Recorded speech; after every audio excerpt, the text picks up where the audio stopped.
afternoon, everyone. It is a pleasure to be in the Level Up ESG podcast, and I am really honored to have today with us Sonia Gutierrez, which is the CEO at Bayfield Training UK, a UK-based company, and we are so glad to have you. Thank you for sharing this time with us. Thank you very much, Maribel. So we will start the conversation, right? We will jump right into it because I know you've been working not just with sustainability, with education itself for many years, and that's like kind of your core. I don't need to do a Bayfield, but please do tell us what is Bayfield UK?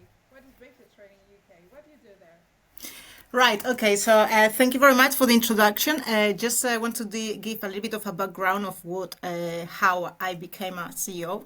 I've been 11 years on this company. Actually, May is the month I started a long time ago.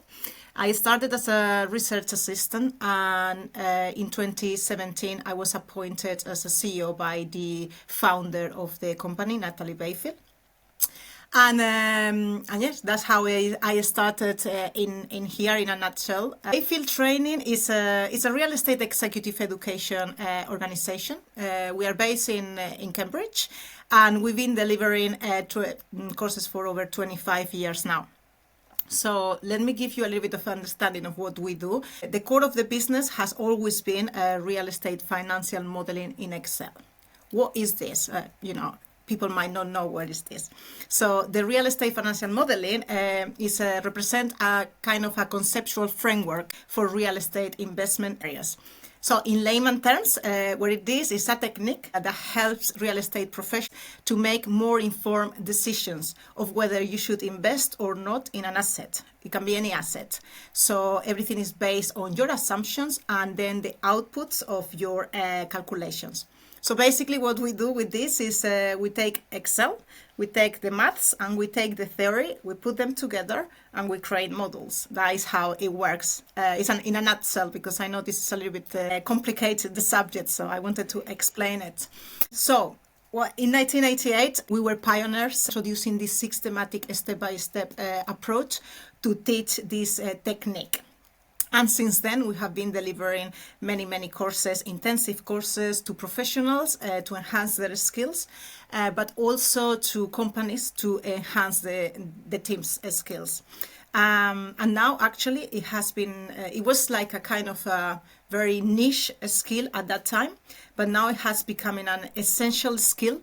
Is very demanded in many real estate jobs, and actually is sometimes many jobs are now requesting a financial modeling test as a part of the interview process. So that is the core. We do other things. We do strategy courses as well. So those are more kind of theoretical, but we still use practitioners on those courses. And other services such as modeling coaching. We do consultancy, and we create bespoke training programs as well for organizations. Indeed, something else is webinars that we do for free. So everybody can come to our website and join all of the webinars if they want to learn more about this industry. And there is something else I wanted to mention that I feel very proud of is our partnerships that we do with our collaborators, companies. We really like to be working with other organizations, and there's one unique one that I would like to mention is the one that we created with Cambridge University and with the Land Economy Department, where we actually deliver a course with them, and we actually do it inside of the university as well for the MPhil and MST students. But we have other partnerships with recruiters, so we help our students to find a job. So we have those people there for them.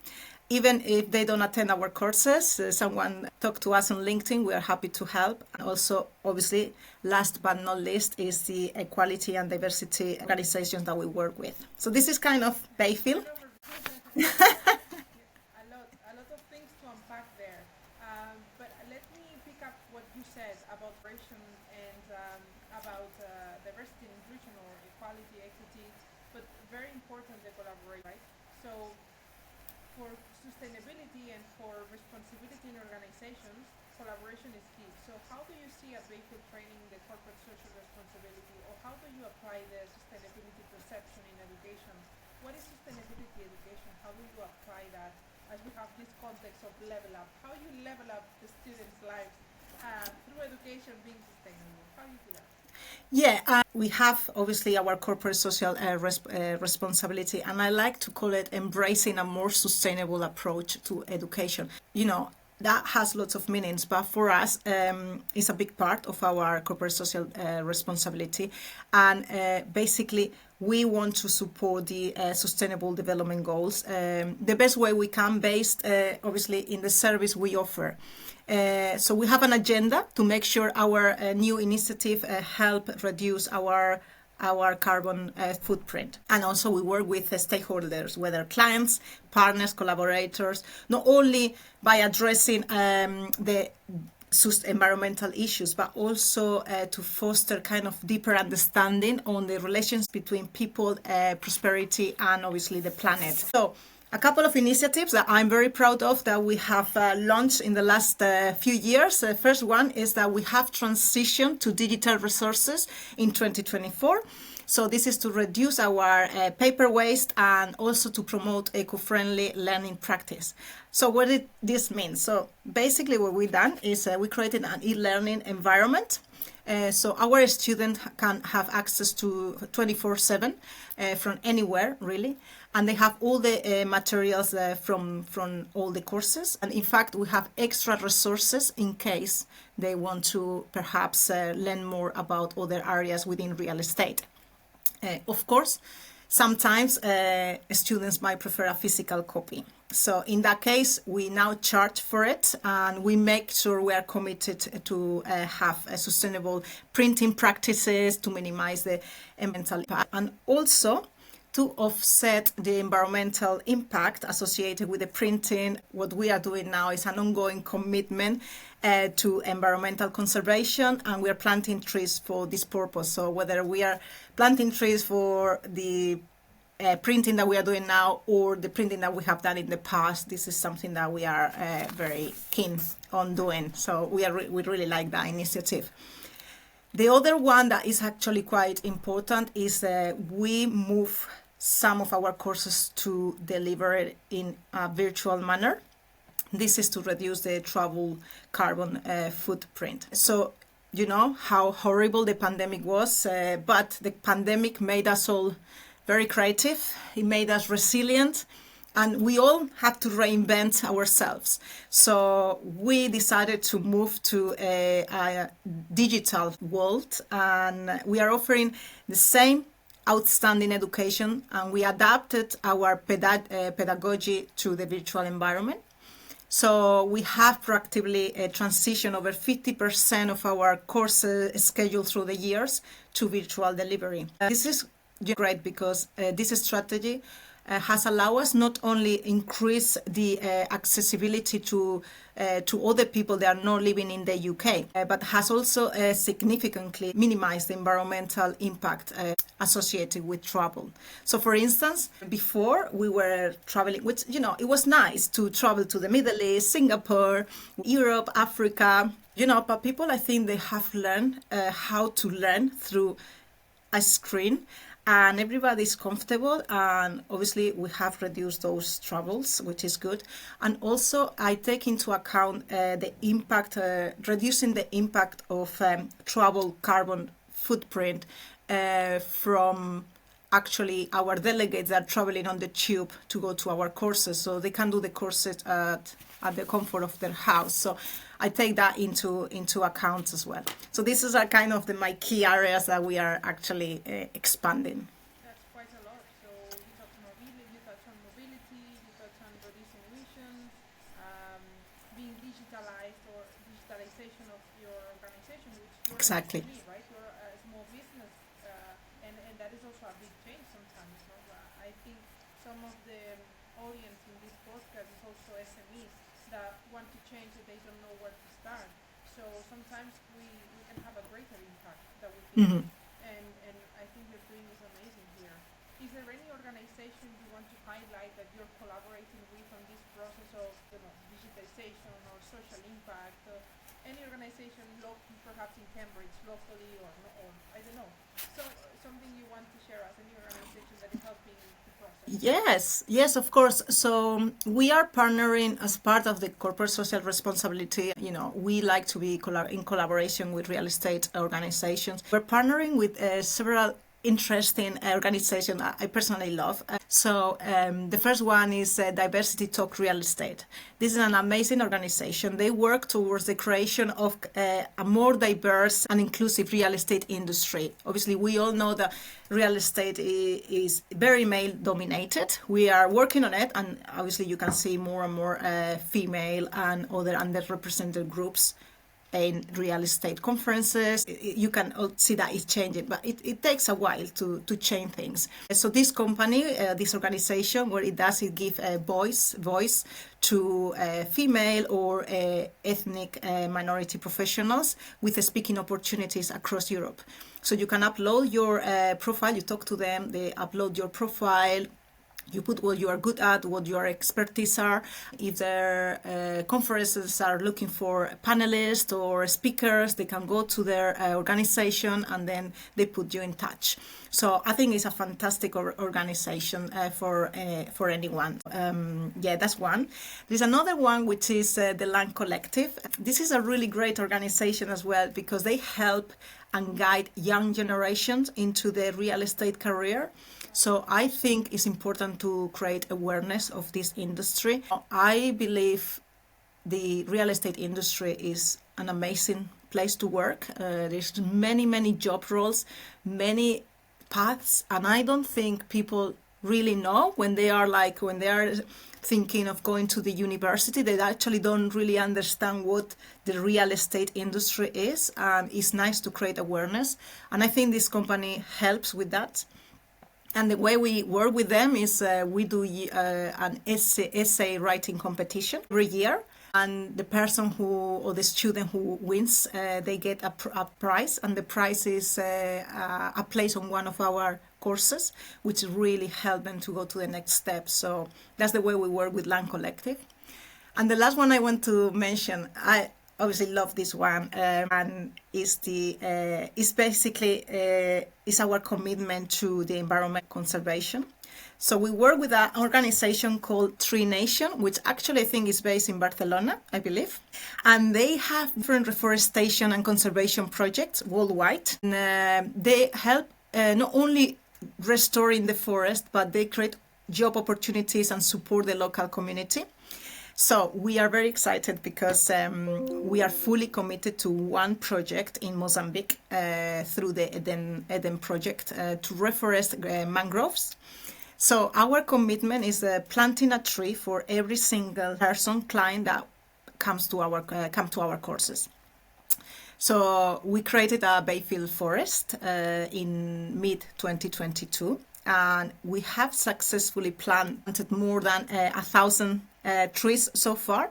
But really, Maribel, I want to give you the exact data because actually for me it's I really love this. So we have done 1,029 trees so far, and we has restored a total of 1.02 hectare and capture 54.94 tons of CO2. So, this is our little forest in Mozambique that we are building with the help of all of our clients that come in to do our courses. So, I feel very proud about this project that we have with this organization.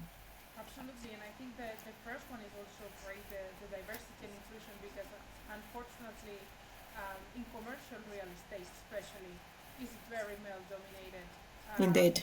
Owners, operators, CEOs, most of the time is men, which is nothing bad, but we also need some female talent and different, more diversity, generally speaking, not just female now, but also in other areas. So that's beautiful what you do, and I think that's a very good topic to put it together with the ESG agenda, which it's had a lot of backlash in the last years because of the regulation in the EU, because it's been politicized in a way, putting it like you're doing good or bad, choosing ESG or not, as was an option. But we know this is not an option. We actually have to make choices based on environmental and social, and also having a strong governance in organizations. So from the commercial or from the real estate industry. I know you are providing now education to close this gap, to these skills gaps, because we've seen that we need the education in terms of understanding the depth and the need to actually do this transition. So we have been focused very much on carbon emissions and the CO2 emissions and that's it. But there are so many other issues like diversity and inclusion that we have to tackle in the industries. So how are you doing this transition? How are you helping to do this transition to the real estate leaders? Are you providing at the moment any services to sort of close the gap? Of course, of course. As I mentioned at the beginning, we've been working within the real estate industry for over 25 years. And we understand that our industry creates around 38 to 40% of CO2 carbon emission. So it is imperative to take substantial action to mitigate global warming. We do offer ESG education. So the first thing we have started with is creating awareness and offer information by delivering free webinars on the subject. Anyone can attend to understand a little bit more about how ESG works. But we also offer comprehensive courses in ESG to further spread the knowledge, obviously use best practice within the real estate industry. So obviously I'm particularly grateful to have met you, Maribel, because obviously your expertise. Exactly. So obviously your expertise is in the field enabled us to share your knowledge and your valuable insights through our courses to our clients. You know, obviously we're talking about our recent partnership with your organization, European Sustainable Hospitality Club, and delivering this new course, 8 weeks online course, ESG course applied to hospitality is great, and obviously it's nice. And I would like to tell everybody that we are also working in the process of creating another ESG course, a little bit more general, and it could be applicable to any other assets within the real estate sector. So we are really, really happy about this partnership with you. No, that's amazing. And I think to wrap up, because we don't have much time and we're conscious of your busy agenda, what is next for Bayfield Training UK? Like what's next? What's happening? What are the secrets or something you can tell us of what's ahead? What's changing? What's not changing? What's new? Absolutely. Yeah, thank you. So we have obviously upcoming initiatives. We have more online training courses coming up, and we are continuously looking for and seeking partnerships with charities or organizations that share our commitment to sustainability. So obviously, I hope everybody stay tuned and look into Bayfield Training. There is definitely more exciting developments coming up, and the idea is to keep embracing our approach to a more sustainable education for the real estate industry. So exciting times ahead. Thank you so much, Sonia. It's been a pleasure to have you in the Level Up Likewise. podcast. And I'm sure that all of you will be able to access this session and enjoy the conversation. Thank you. Thank you very much, Maribel. Take care.